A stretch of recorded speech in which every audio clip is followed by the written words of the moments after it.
So I'm about to harvest the last of my early Brussels sprout plants today, and I started harvesting the leaves in May, then I harvested the sprout tops in July, and once I'd harvested the sprout tops, that stimulated the development of the sprouts, and because it's summer they grew like crazy, as they always do, and I get these huge sprouts, effectively the size of mini cabbages.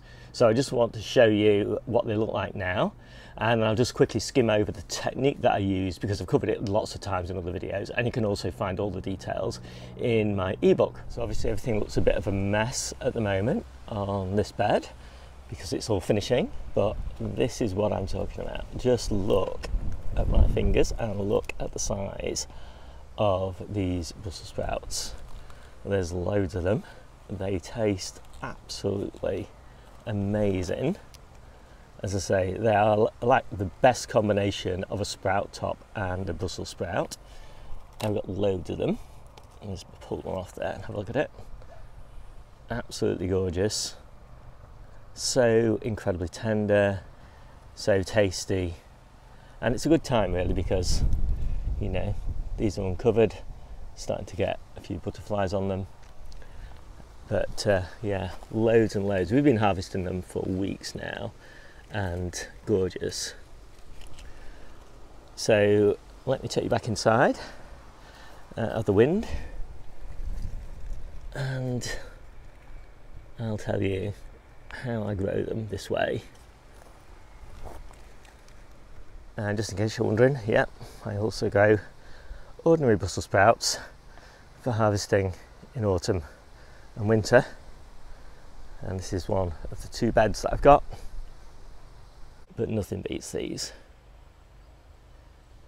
So before I start waffling on about the technique, the best place to find the details really is to go to my ebook, link in the description, scroll down to individual growing guides, and scroll down again to Brussels sprouts, and there you'll find information on the various different successions that I recommend, including this one, the super early ones. So yeah, all the details about why to grow Brussels sprouts, how to grow Brussels sprouts, when to grow Brussels sprouts, etc, etc, you can find in there, as well as lots more videos. So the technique is really easy. Start them back in sort of October time, keep them in a greenhouse or a polytunnel in pots until sort of late February, early March sort of time.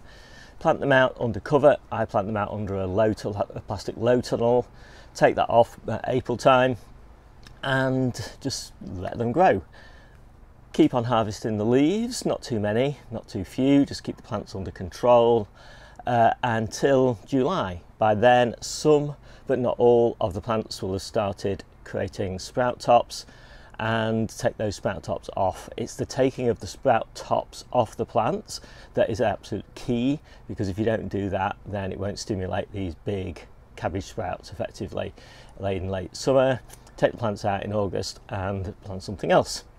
So it's a great way to grow. You know, you obviously have a previous crop up until February, something like winter lettuce, then the sprouts, and then something after it, something like winter spinach.